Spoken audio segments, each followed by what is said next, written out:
సునీతను మీరు చూశారు. చెల్లెలే ఆ చెల్లెల పైన కేసులు పెట్టాడు.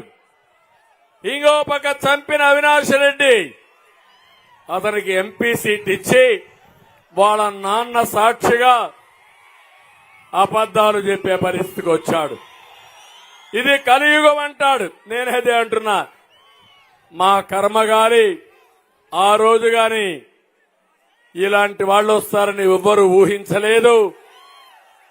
ఆ కలియుగంలో నువ్వు పుట్టావు, ఇలాంటి తప్పుడు పనులు చేయడానికి నువ్వు పుట్టావని చెప్పి కూడా హెచ్చరిస్తున్నా.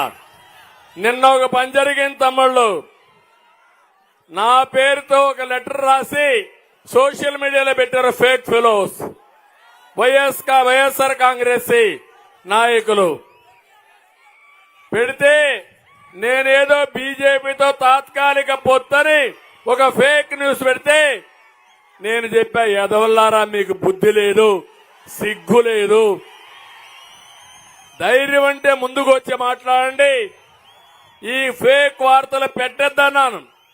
నిన్న మళ్ళా ఈరోజు ఇది తాత్కాలికమని మళ్ళా నా మీద పోస్ట్ పెడతారు.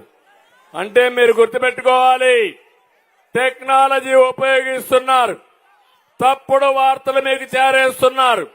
ఉన్నది లేనట్టు, లేనిది ఉన్నట్లు మాయ చేసే మాయగాళ్ళు వచ్చారు, మోసగాళ్ళు వచ్చారు.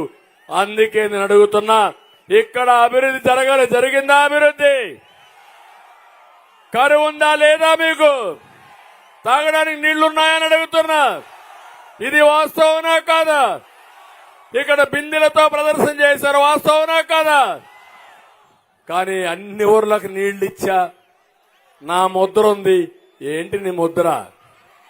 ఎక్కడుంది నీ ముద్ర? తాగడానికి మంచి నీళ్లు ఇవ్వలేని నువ్వు నా ముద్ర గురించి మాట్లాడతావా? నువ్వు ఈ ప్రాంతంలో ఒక్క తట్ట మట్టిని నువ్వు మినమేషాలు లెక్కేస్తూ ఇవన్నీ చేస్తావా? రాయలసీమలో 102 ప్రాజెక్టులు క్యాన్సిల్ చేశాడు. ఇంకో పక్క నేను 12,000 కోట్లు ఖర్చు పెడితే ముష్టి ఖర్చు పెట్టింది 2,000 కోట్ల రూపాయలే. ఇంకో పక్క మీరు చూస్తే లిఫ్ట్లన్నీ కూడా పాడైపోయినాయి. గురు రాఘవేంద్ర నాకు బాగా జ్ఞాపకం. మోహన్ రెడ్డి కలిసినప్పుడంతా కూడా నన్ను అడిగిన ప్రాజెక్టు గురు రాఘవేంద్ర. ఏం పనిచేస్తా ఉందా ఈరోజు? అది నీళ్లు వస్తున్నాయా? అది ఈరోజు ఒక విషయం గుర్తుపెట్టుకోండి, ఈ ప్రాంతంలో అన్ని ప్రాంతాలకు వేరే నీళ్లు వస్తాయి, కానీ ఈ ప్రాంతానికి ఒక్క తుంగభద్ర నీళ్లు తప్ప వేరే ఆలోచన లేదు. ఏ నీళ్లు రావు. హెచ్ఎల్సీ గాని, గురు రాఘవేంద్ర గాని, గుండ్రేవులు గాని ఇవే శరణ్యం. అలాంటి ప్రాజెక్టుల పైన నేను ముందుకు తీసుకుపోతే ఒక్క పని చేయనటువంటి దుర్మార్గుడు ఈ ముఖ్యమంత్రి. నేను అడుగుతున్నా మిమ్మల్ని అందరినీ, ఎంతమంది ఈ ప్రాంతం నుంచి వేరే ప్రాంతాలకు వలస వెళ్లిపోయారో చూసారా తమ్ముళ్ళు అని అడుగుతున్నా.